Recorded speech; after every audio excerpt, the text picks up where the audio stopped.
Des arbres qui jouent à cache-cache avec des antennes relais. Dans le nord de la Côte d'Or, une cinquantaine de pylônes sont progressivement installés pour effacer les zones blanches, ces endroits où l'on ne peut pas utiliser son téléphone portable.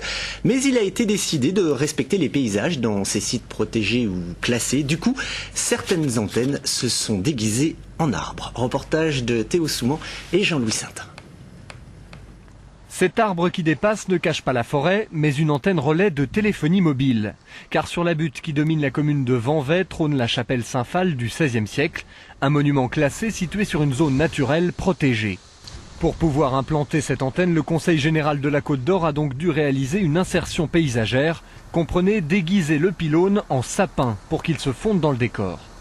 C'est le seul pylône de Bourgogne de ce type installé. En revanche, effectivement, en zone urbaine, les opérateurs font beaucoup d'efforts dans le cadre de l'insertion paysagère de leur site, notamment en plaçant des antennes dans des faux édicules, des fausses cheminées, derrière des abassons, des faux abassons dans des églises. Avantage de la technique, ces pylônes métalliques sont mieux cachés que visibles. Inconvénient, comment savoir s'il y en a un près de chez soi ? C'est pas seulement un problème d'intégration paysagère, c'est aussi une façon de ne pas dire les choses, de cacher l'installation des antennes de façon à ce que personne ne s'en rende compte. Je crois que oui, je pense qu'il y a une certaine volonté de camoufler les choses.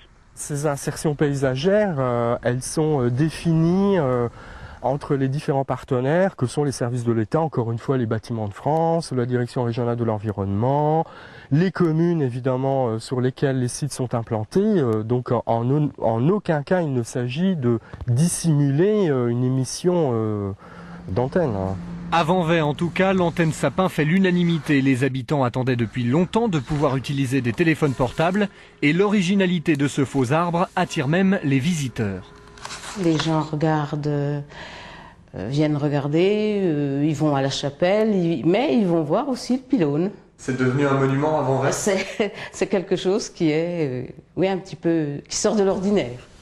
En Côte d'Or, le département a financé la construction de 50 pylônes de téléphonie mobile pour réduire les zones blanches et à terme, dans tous les petits villages de Côte d'Or, les cabines téléphoniques n'auront plus qu'à fermer leurs portes.